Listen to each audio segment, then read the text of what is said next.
Cancer নিরাময়ে যুগান্তকারী এক আবিষ্কারের দাবি করেছে রাশিয়া। সম্প্রতি দেশটির বিজ্ঞানীরা জানিয়েছেন তারা এন্টারোমিক্স নামের এক বিশেষ ভ্যাকসিন তৈরি করেছেন যা ক্যান্সার চিকিৎসায় ব্যবহার করা যাবে। রাশিয়ার পক্ষ থেকে দাবি করা হচ্ছে এই ভ্যাকসিন মানবদেহে ক্লিনিক্যাল পরীক্ষা পর্যায়ে প্রবেশ করেছে এবং প্রাথমিক ফলাফল অত্যন্ত আশাব্যঞ্জক। আর এই খবর বৈজ্ঞানিক অঙ্গনে যেমন আলোড়ন তুলেছে, তেমনই প্রশ্ন উঠেছে এটি কি সত্যিই প্রথম ক্যান্সার ভ্যাকসিন? এটি কিভাবে তৈরি হলো? সাধারণ রোগীরা কবে থেকে ব্যবহার করতে পারবেন? দ্য টাইমস অফ ইন্ডিয়ায় প্রকাশিত একটি প্রতিবেদনে বলা হয়, এন্টারোমিক্স ভ্যাকসিন আসলে mRNA প্রযুক্তি ব্যবহার করে তৈরি। এই প্রযুক্তি আগে কোভিড-19 ভ্যাকসিনের ক্ষেত্রে দেখা গেছে, তবে পার্থক্য হলো প্রতিটি রোগীর টিউমারের জেনেটিক প্রোফাইল অনুযায়ী আলাদাভাবে এই ভ্যাকসিন তৈরি করা হয়। অর্থাৎ একজন রোগীর ক্যান্সার যেভাবে কোষকে আক্রমণ করছে সেই অনুযায়ী ভ্যাকসিনে বিশেষ নির্দেশনা দেওয়া হয়, যাতে শরীরের প্রতিরোধ ব্যবস্থা ক্যান্সার কোষকে চিনে ধ্বংস করতে পারে।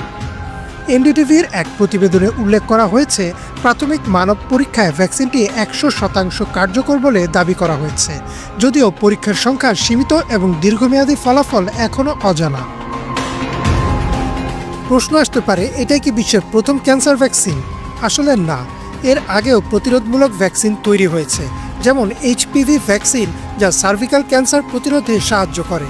তবে চিকিৎসামূলক বা থেরাপিউটিক ভ্যাকসিন হিসেবে এন্টারোমিক্সকে নতুন সম্ভাবনা বলা হচ্ছে। তাই ইকোনমিক টাইমসের তথ্য অনুযায়ী বায়োএনটেক এবং মডার্নার মতো কোম্পানিগুলোও এ ধরনের গবেষণা করছে, কিন্তু রাশিয়া দাবি করছে তারা এর ব্যবহারিক প্রয়োগে অন্যদের চেয়ে এক ধাপ এগিয়ে গেছে। 2025 সালের মধ্যে রাশিয়ায় সীমিত আকারে চালু হতে পারে ভ্যাকসিনটি। GXP নিউজের একটি প্রতিবেদনে এমনটি বলা হচ্ছে, তবে বিশ্বব্যাপী অনুমোদন ও ব্যবহার শুরু হতে আরও কয়েক বছর সময় লাগতে পারে। আন্তর্জাতিক মানদণ্ড পূরণ, বড় আকারের ট্রায়াল সম্পন্ন করা এবং নিরাপত্তা যাচাই করা, এসব ধাপ এখনও বাকি।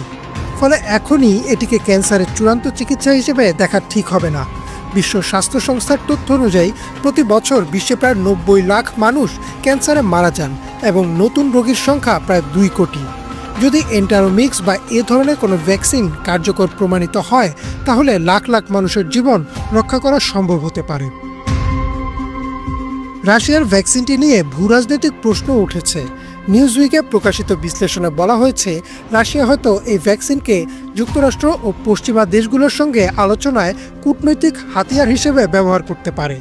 ইতিহাসে দেখা গেছে, বড় ধরনের চিকিৎসা আবিষ্কার আন্তর্জাতিক প্রভাব বাড়াতে সাহায্য করে, তবে চিকিৎসা বিজ্ঞানে গ্রহণযোগ্যতা অর্জন করতে হলে স্বচ্ছ তথ্য ও স্বাধীন বৈজ্ঞানিক প্রমাণ ছাড়া উপায় নেই।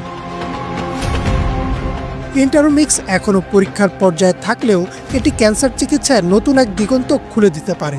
যদি বড় আকারে ক্লিনিক্যাল ট্রায়াল সফল হয় এবং আন্তর্জাতিক অনুমোদন মেলে, তবে এটি হবে চিকিৎসা বিজ্ঞানের ইতিহাসে এক বড় মাইলফলক, আর বিশ্বজুড়ে কোটি মানুষের জীবনে আশার আলো জ্বালাতে পারে এই রাশিয়ার ভ্যাকসিন। ইমরান মাহমুদ, বাংলা ভিশন।